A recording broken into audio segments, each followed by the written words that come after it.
Hey everyone, so today is December 17th, 2020. I'm actually sitting in the studio with Terrance Doyle. Terrance, what's up? What's going on, Chris? Just here enjoying a beautiful December day. Excited to talk about your goals and hear about what you're going to do in 2021. Yes, that's exactly what we're going to do. So you've heard on previous podcasts, we are getting submissions or chapter submissions for the next annual edition of our 2021 book. So I'm going to share my goals. Terrance is going to ask questions and clarify. And then the next episode is going to be roles reversed. Terrance is going to cover his goals. I'm going to ask him questions.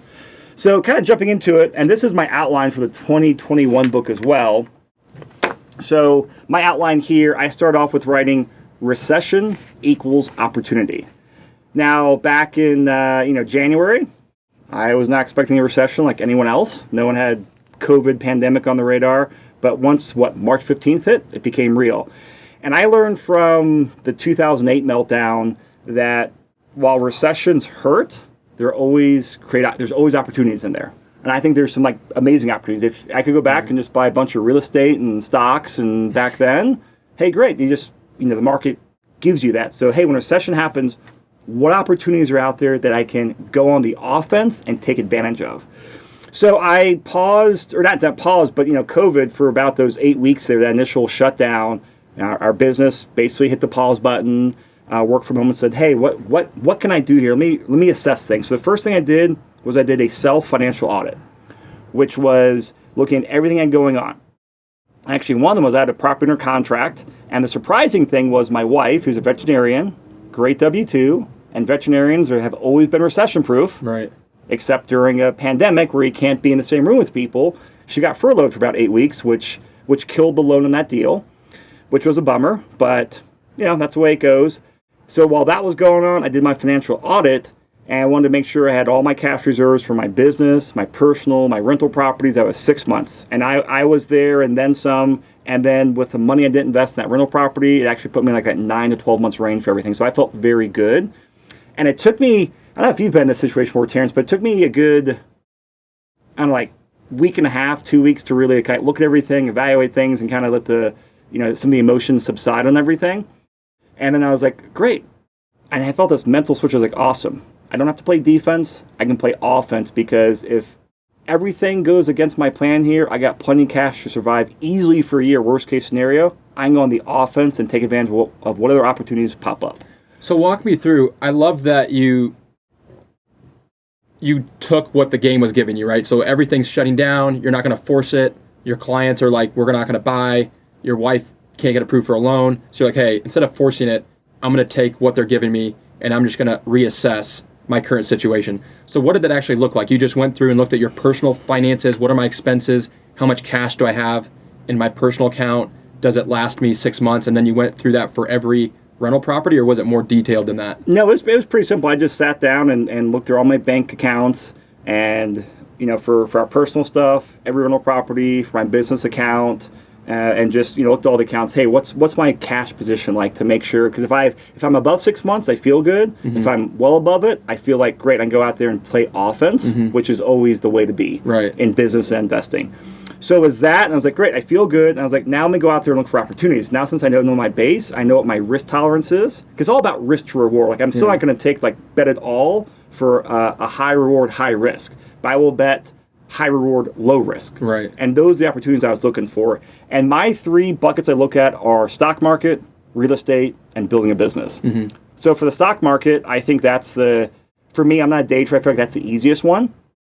And the 2008 meltdown, whenever the stock market tanked then, I actually did a decent job of timing the market. Nice. The thing was, I was playing with $10,000 back then, so it wasn't a huge chunk of money, but cool, I doubled that money in a year or two. Mm-hmm. So, but that was when I was trying to do my active day trading. So it's something like, hey, the stock market's starting to get wonky. It's probably going to dip, which I'm fine with buying into the dip. And actually, right before COVID hit, I'd funded my retirement accounts for 2019 before the April tax deadline. I funded my HSA account as well. So had a chunk of money in there. Mm-hmm. I was like, okay, I'm just going to start dollar cost averaging as the market takes down. So that was opportunity number one. And then I was looking at the real estate market, obviously.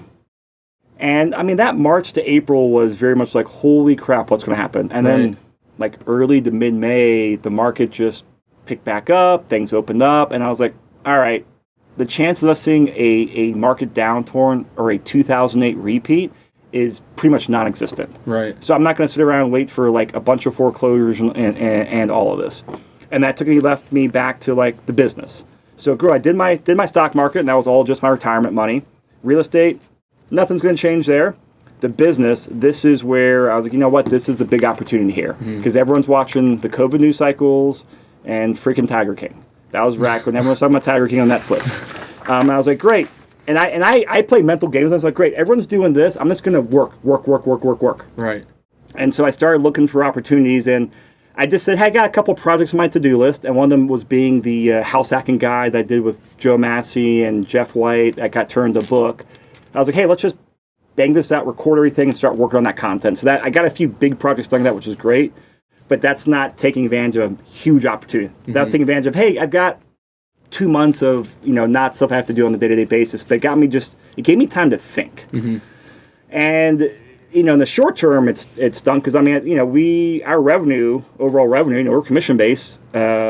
April and May was very, very low, which I was fine with. I was like, cool, we got cash in the bank, the market's not ending, but I wanted to start thinking about how can I go out there and grow it, and that's where I'd always wanted to grow the team and the firm and like something like the Envision Advisors, but that was like, hey, we've got momentum, we got people want to do things, from the opportunity, let's take this time and actually make this work. So I got time to think, right? Just time to like think and do nothing, not worry about emails and phone calls and properties to review all the time, and just start mapping things out. And my big opportunity was to grow into the Envision Advisors. Yeah, and I love that, and I think that's something important for everyone to listen to.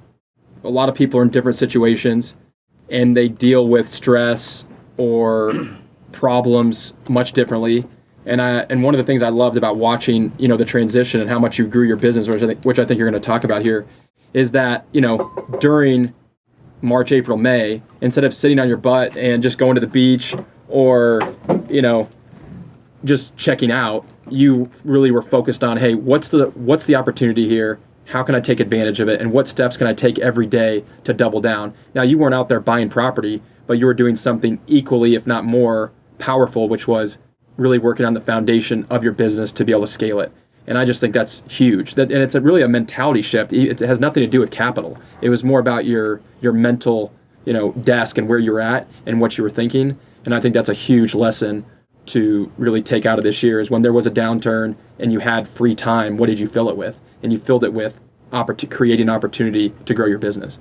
And for people listening out there who like that message resonates with, there's still opportunity out there. Like this crisis, this recession, it's going to be around for a while. So take that same mentality. And what the two things I'll repeat, or one was just, I did that financial audit. I felt comfortable going the offensive. I had cash in the bank. I go on the offensive. The other thing is I sat down with my wife and said, hey, here's what's going on. Like, I'm going to work more and harder. Just because here's what, and she got it. I was like, hey, we can't go out to restaurants. All of our vacation plans, everything's canceled. Right. So let's just hang out with the family, and I'm going to work. Right. So going on to my 2020 goals review, and I just grabbed the main ones from the book last year. An update the mother-in-law suite, where my mother-in-law lives with us, where we built out the mother-in-law basement. It is going great. It's very much evolved since my plan 2 or 3 years ago on there. Because originally she was going to watch your children every day, correct? Yeah, the plan, the original plan was, hey, she was going to watch the children every day. And, watching 2 kids full-time is very tough. It's just, it's exhausting. Yeah, I've done it several times the last week. Yeah. It's draining. And doing it for a couple years is just very exhausting.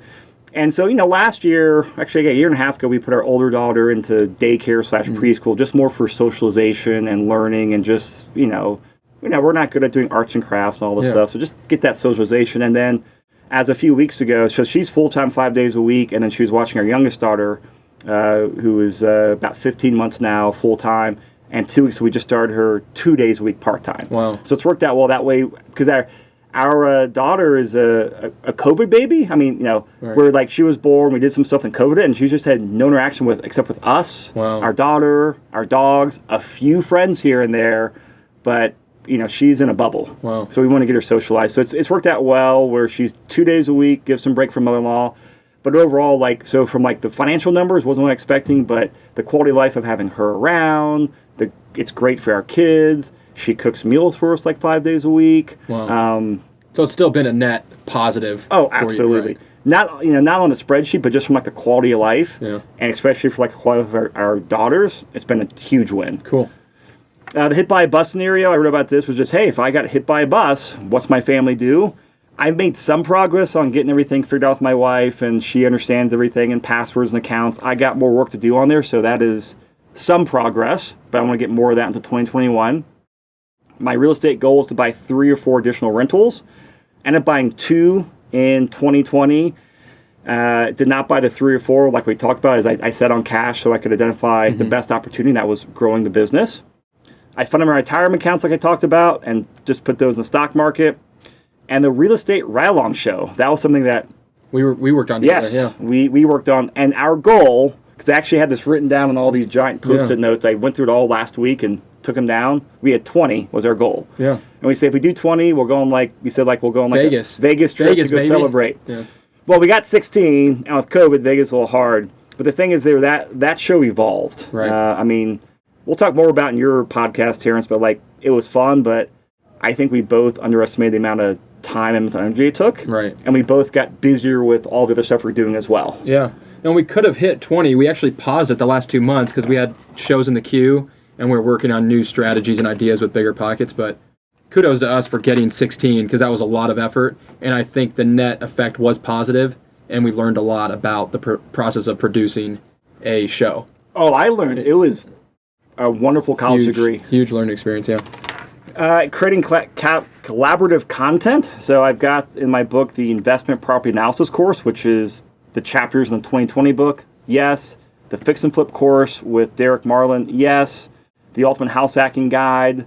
Yes, that got published when we started our house hacking mastermind. So all that stuff got yes. Nice. The thing is that it's amazing how that was a year ago. It feels like an eternity. Wow. Just some general fitness goals. I had a goal of getting the garage converted, and that is converted. It's a small 3-car garage. I got about 15 by 15 feet of like commercial gym mats. It's insulated, and actually today I've got a 60,000 BTU gas heater being installed, so I can hook up to my Nest thermostat, have it go on at 4:30. The garage is warm by 5 a.m. and do some early morning workouts. That's huge. I don't know about you, but Nice work. Working out at 5 a.m. in 42-degree weather, I could do it in my 20s, but in my 30s, it's hard. The key is just getting up for me. I mean, 5 a.m., that's the only time I have to get a workout in. So I love that you did that with your garage. It's a lot easier to do that than drive 15 minutes across town to a gym. Nice work. And I shift a lot of my focus on the fitness to actually going from just, I got in a rough on my strength routine. I actually bought a couple great programs off of GMB Fitness, I think is their website. GMB.io is their website. But it's all functional movements because I was getting I would work out, but I'd be like kind of that achy sore. Right. I was like kind of that old man feeling. Right. So that was all like body exercise, functional movement, doing somersaults. So you feeling better? Oh, dude, enjoying I it? haven't felt this good for years. Wow. Like I wake up, my lower back's not sore, I'm not stiff anymore. I feel great. So I definitely lost some like cardio and strength, but like my flexibility and like the foundation improved a lot. I had a no dad bod goal, a little subjective, but somewhat happy with my progress on there. And then the biggest personal development was doing the digital reduction, which was I have had no email on my phone for all year and no social media. It's been amazing. And I got really good at time blocking. Not like great time blocking, but I block out a few hours most mornings of the week from like 7 to 9, 7 to 10 a.m., 4 or 5 days a week for me just to do some deep analysis or deep content work or deep planning or whatever main project's working on the time, and that's been huge for my productivity. Mm-hmm. Wow. And the last thing on there, I realized is we had our masterminds written down. I know we're doing one a month. I think we pretty much hit that. Tracking got a little wonky there during COVID. We got a lot of deep work in this year. I would say we met more than once a month, but yeah, it was great. I mean, we definitely had that as a goal, and I thought it was great. Yeah, I got a lot out of it. So that's the 2020 stuff. Now the more important stuff is the 2021 goals. I'm going to keep high cash reserves. I'm very fine. I'd like to keep 9 to 12 months for next year is my plan. Even if I miss out on 1 or 2 opportunities, I will take that. And cash reserves for you is you break it up into buckets of personal. So for your family expenses, you keep 9 months of reserves. Approximately, yep. And then for your business, you calculate the expenses, keep 9 months of reserves. Yep. And then for every rental property, the same thing. Yep. Nice. and it's all just cash from the bank. That's huge. So very cash heavy, and if I come out in a year or two complaining too much cash from the bank, it's a good problem to have. I'll smile with that complaint during a very bad recession when a lot of people are hurting. Stock market investing, again, I'm just going completely passive on here. I'm going to max out my HSA again. That's my part of my retirement, part of my medical emergency fund.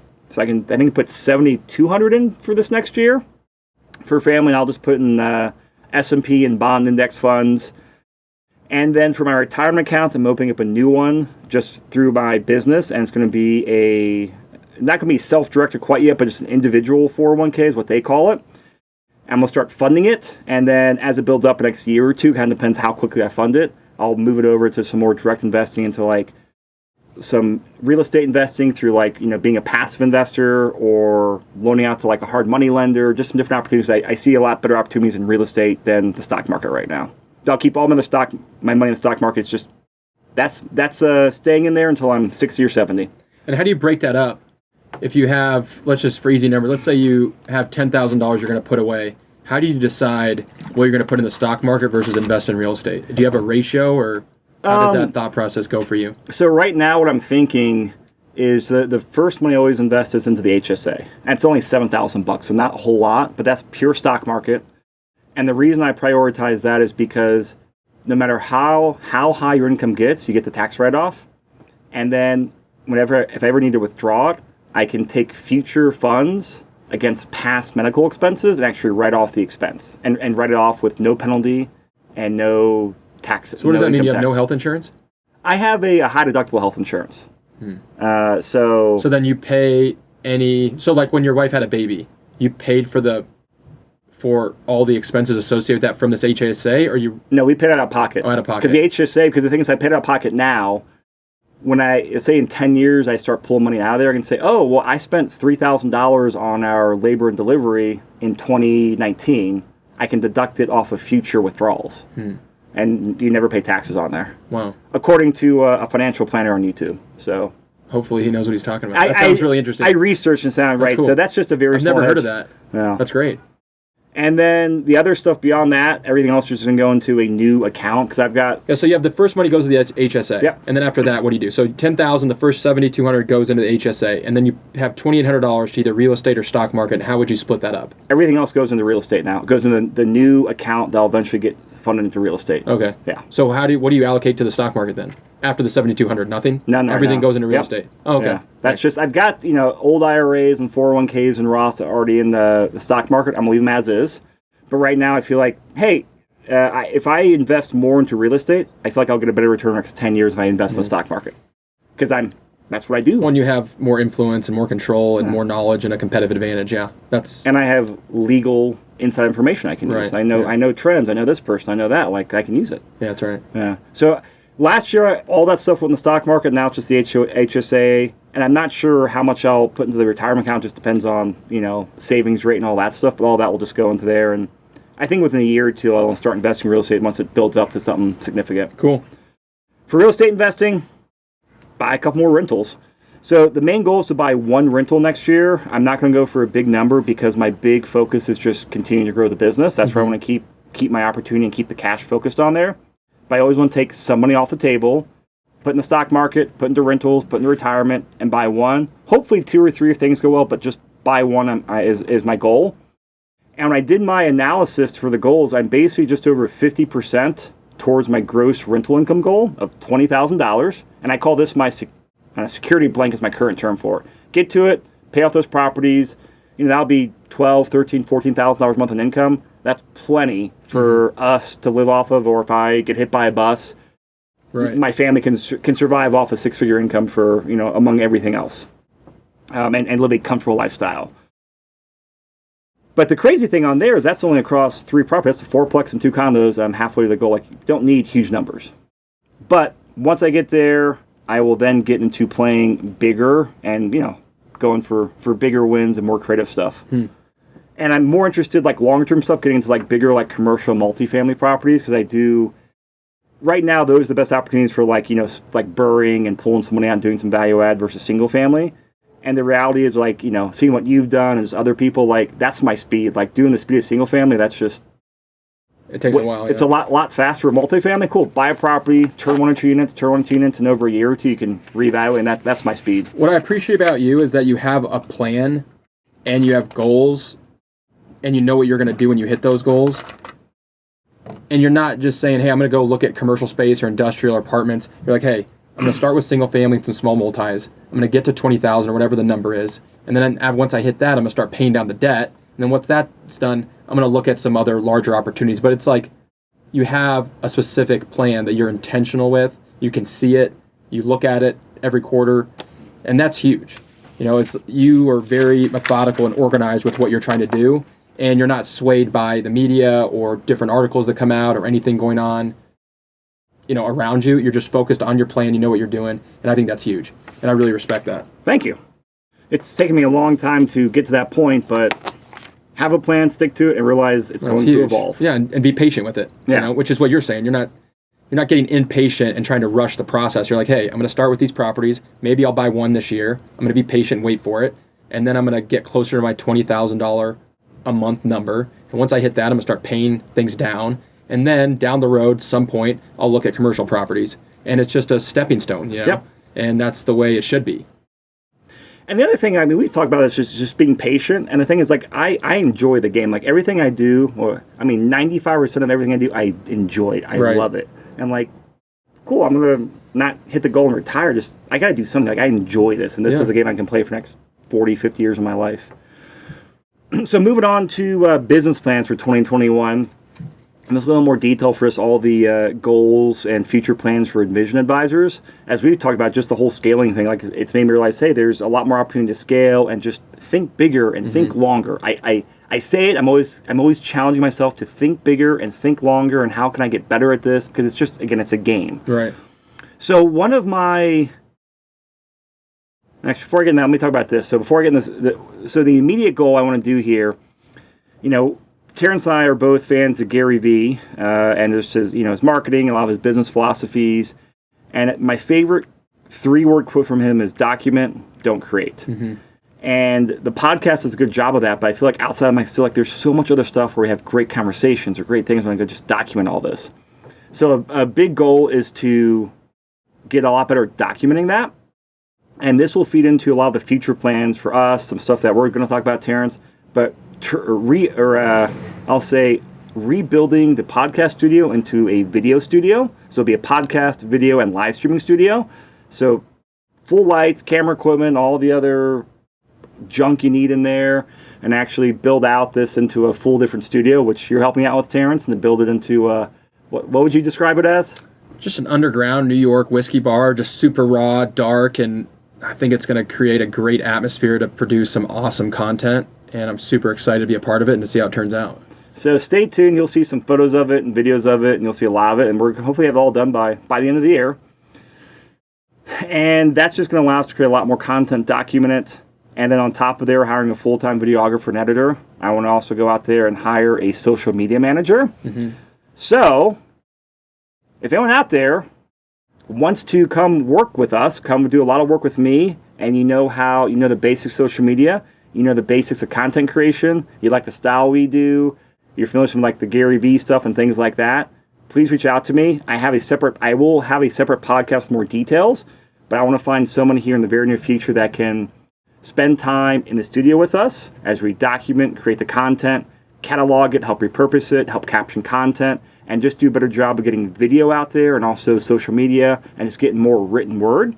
So if any interest in that, let me know, because it's a great opportunity. I'm doing that with a few people right now who are they're working for jobs for me, but they get to sit in on conversations like we're having now. They get to meet all sorts of great people, and it's an amazing stepping stone in their learning or their career, and it's a good win-win. So if you know anyone or that's you, reach out and check the details. So getting on to like more of the business goals, the quote I pulled for this year, and this is one of the ones I always focus on, and this is from John Wooden. The best competition I have is against myself to become better. I was telling you, Terrance, before this, I've been misquoting that, at least directly, but the essence I've had in the last 20, 25 years of my life on that is envisioning John Wooden in the locker room with his team saying, hey, you're not playing the team across the court, you're playing yourself. Be the best you can against yourself, be better than you were yesterday, help your team members out, and win. And that's the way you truly win. You're going to lose some games, but overall you're going to win more in the long run. And that always stuck with me because I don't know, how many championships did he win? It was like 11 or something. Some absurd number. And like just a couple more years than that. It was just absurd what he did.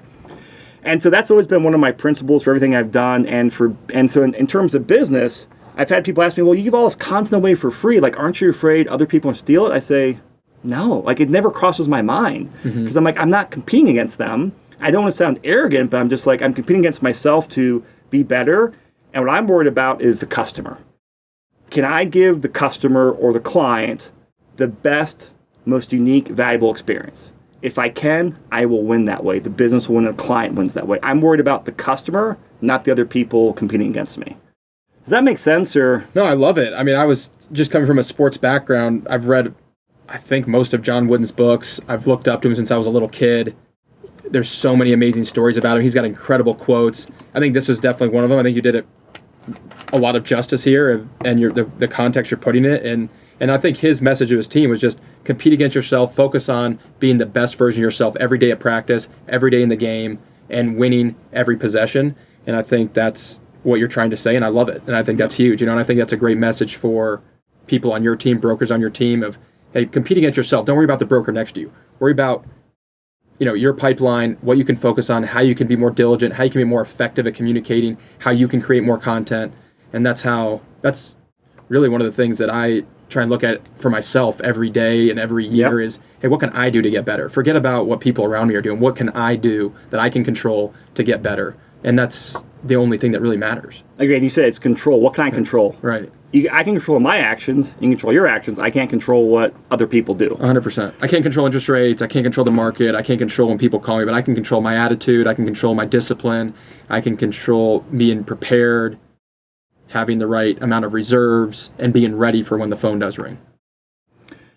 So a big part of that, and this was part of the rebrand with the Envision Advisors, is the whole portfolio analysis. And we've done podcasts on here, but in a nutshell, it's to help people win at real life Monopoly. And that is helping people track their rental portfolio, look for inefficiencies, optimize it, and also look for opportunities on, hey, can I cash out refi? Should I pay it off? Should I sell in 1031? And actually track people towards their goals of their 10,000 NOI goal, 15,000 NOI goal. And that's going to be, I feel like, the ultimate value I can give, because I don't see it anywhere else in the marketplace. And this is going to be great for current clients, and I also want it for myself and my family. And then it's going to be a huge stepping stone to other plans we have for like longer term plans, because we're going to get that streamlined and then go out there and go on the offense with it. So a big part of the goal for the first half of 2021 is getting all of our current and past clients through the process with Chelsea, who's running that division. And also just, it's an infant right now. Like, there's so much we don't know. We got to get the process down, and we got our back end stuff down. We got to get this figured out, the process, all this stuff. Probably hire one or two more analysts in the first half of this year to help grow that, but get it figured out and really modeled after financial planners on their process as well. Yeah, it's probably one of my favorite things about your business that we've talked about in the last year is that sector of your company, of being able to offer real planning from someone that can underwrite your portfolio and tell you where some holes are in your armor, where some areas that you could improve, some areas you could create some more liquidity, what to do with that liquidity. Just having savvy, experienced, knowledgeable people that can offer sound advice in real estate, it's not out there. I've just had to learn it the hard way just by figuring it out, but I've never actually had anyone come through and analyze my portfolio and say, hey, here's some areas that are inefficient. Here's some ways you can maximize cash flow, pull out, and here's some other things you could do with the equity. So I love that. I think that's going to be tremendous value add. And I think you're really going to separate yourself from, I don't even know how much competition you have, but from any competition by being able to provide that service of just creating disproportionate value for your clients. So I love it. I think it's huge. Thank you. And that's exactly what the goal is, just create that disproportionate value, because you create value, you build relationships, you build a brand, you win, the client wins. Yeah. It's good business, and it's fulfilling. Yeah, huge. So, and as another side note on there, you're going to see a lot of content on the portfolio analysis out in 2021.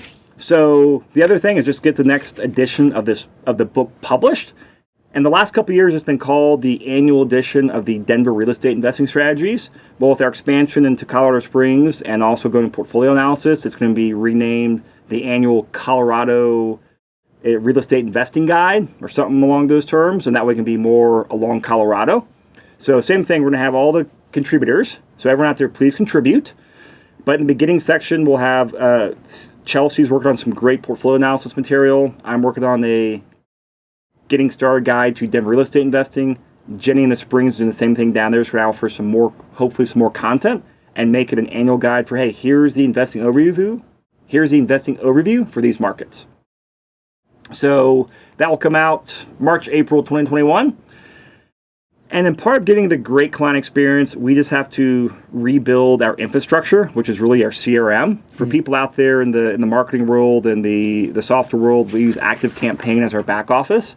And it helps with everything from front-end marketing, and then for the initial outreach, to the onboarding process, to buying a rental property, to the portfolio analysis, to the long-term follow-up. Like, I really want to make it like encompass like the next 20 years of our clients' like financial journeys. And I rebuilt it a year and a half ago, and now it's time for a remodel because we grew as an organization. Our staff tripled. Yeah, it actually tripled last year, or it tripled this year. And so we have new processes. We hit some growing pains, which are always good. Just got to make it more efficient, and that'll allow us to be more efficient now, give a better client experience, and give us a foundation to scale up to the next level. So not fun, but that's going to be a 3 to 4 month project of just building the next floor of our skyscraper. Going on down to Colorado Springs with Jenny Bayless, just continued growing down there. We've had really good success. Jenny's been just the perfect fit down there. She's putting together all sorts of deals, helping clients go out there and get properties. So we're going to start looking for a couple more agents in the Colorado Springs to work with Jenny down there. So again, if you're in Colorado Springs and you're an agent, reach out to us, and we'll have a podcast out on that subject soon with all the detail. But in the meantime, reach out if you're interested. Something else I realized too, Terrance, with all the, we spend so much time talking, hey, you've had this rental property for 7 years, cash out refi or do 1031.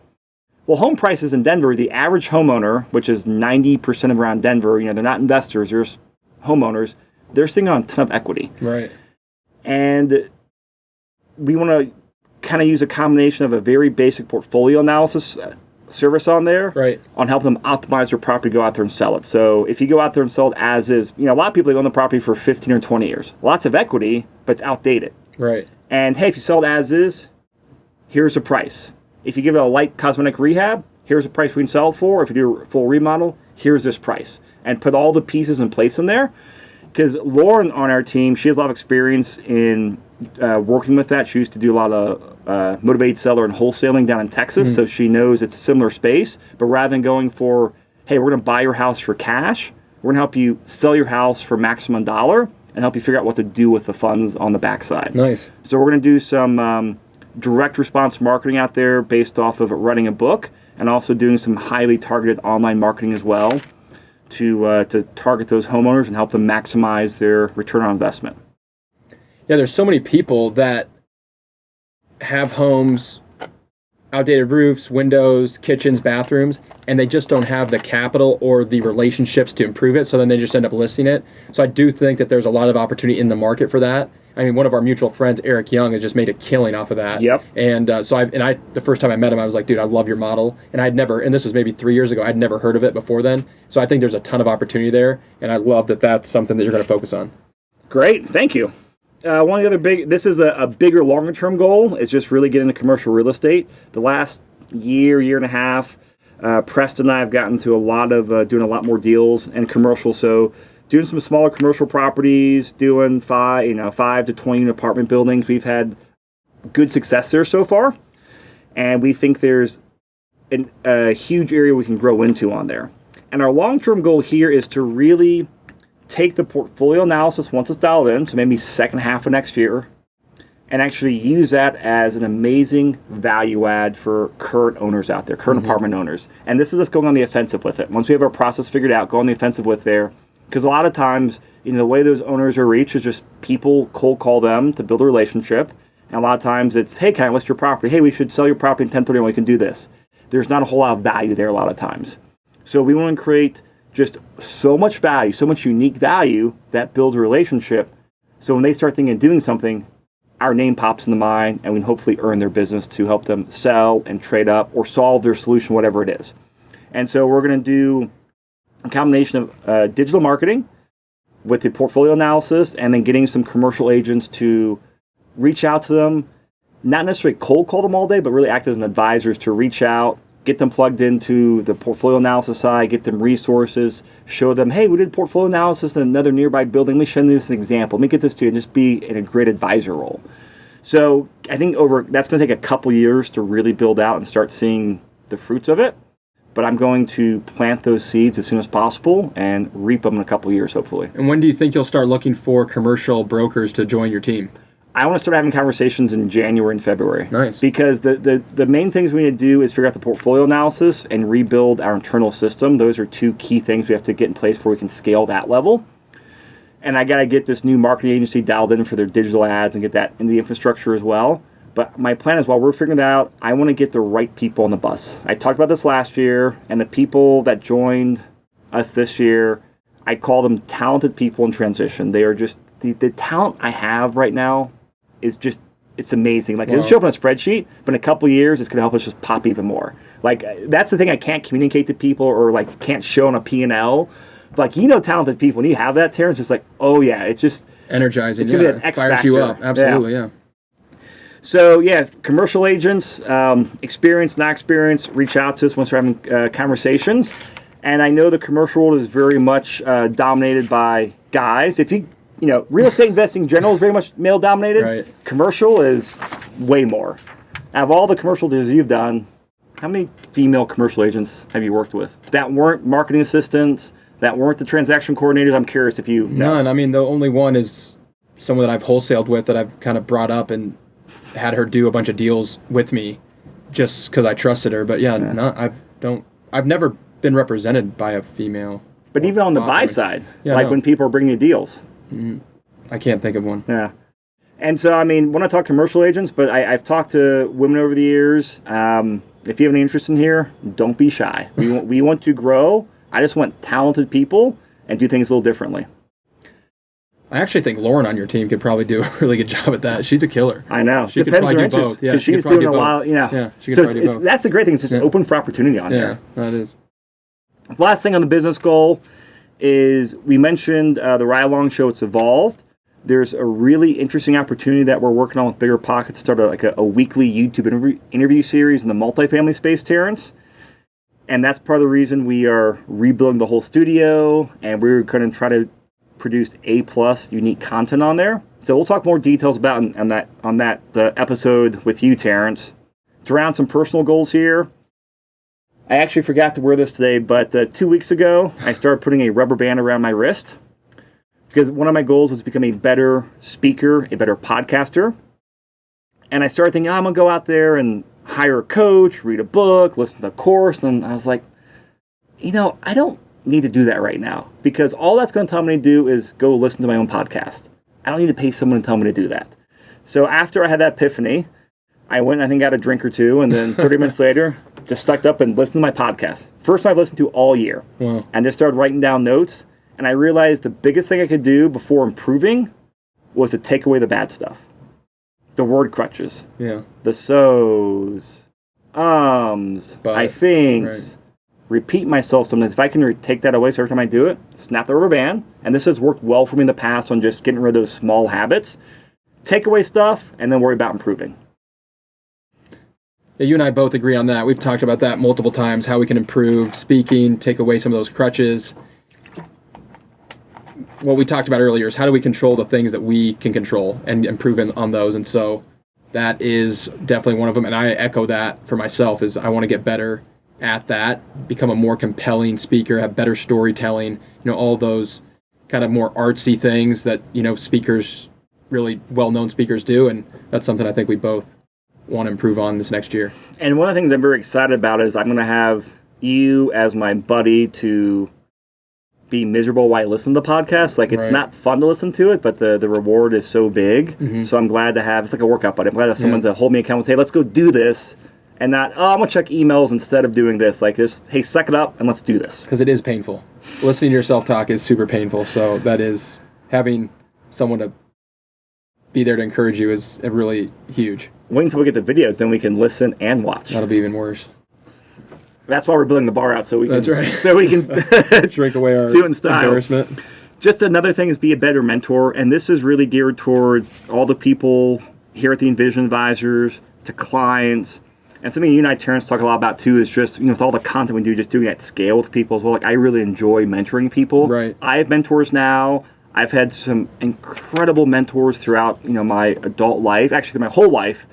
But really focusing on some business mentors in my 20s and 30s, and it's helped me so tremendously. And so I enjoy giving back. So become a better mentor, which is just really getting better at and making sure I take time to talk to people and take time to empathize with them and really give them construction criticism with better, more specific action plans. Mm-hmm.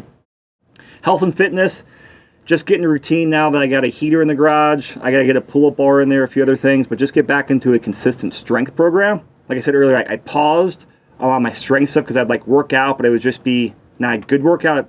And I took time to get my body flexible again and all those little muscles working again, balanced everything out. Now I feel good to go out there and start doing strength conditioning again as well, which I'm really looking forward to because I miss that. Last thing is doing masterminding with you, Terrance, and I've been doing it with Joe as well. And just those two consistent things with you two guys have been a huge help to me in 2020. I want to keep doing that in 2021. Yeah, that's great. I feel the same way. Last thing I'll end on is I mentioned a few things out here looking for a social media manager, looking for commercial people, also looking for some more ghostwriters. We're looking for agents in the Springs.